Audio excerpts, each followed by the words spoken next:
So today we're going to do a Long Island iced tea. These were apparently invented like around 1972. Some people think they were invented in the 20s, but the consensus is 72.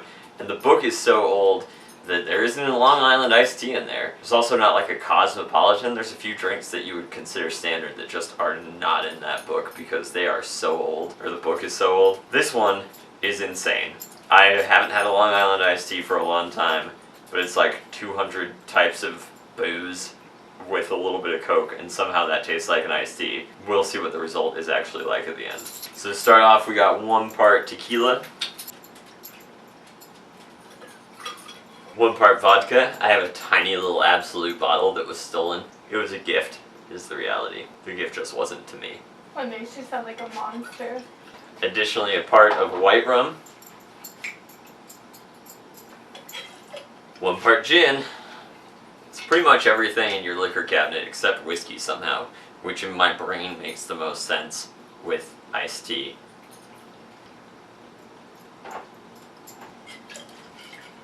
One part Triple Sec is the last of the booze, and this is a lot sweeter if you know anything about Triple Sec.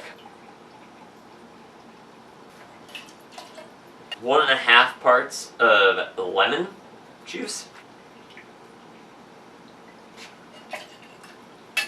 Second one's from the little short guy. Then we got 2 parts of simple syrup, which we've already made.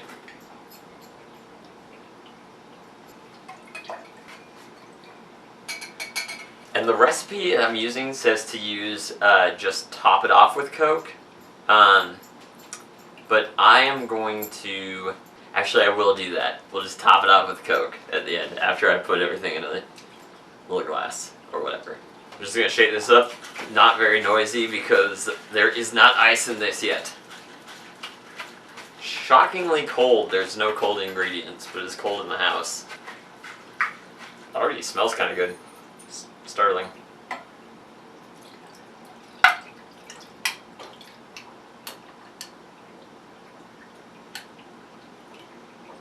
Alright, it makes a glass. Right now it just kind of looks like lemonade. Top her off with a little Coke.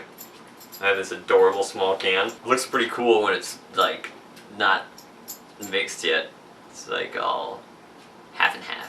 And when you mix it, you want to make sure, if you can, use a butter knife, because that's extra classy. Alright, we're going to try this out. Pay no mind to the Kestrel.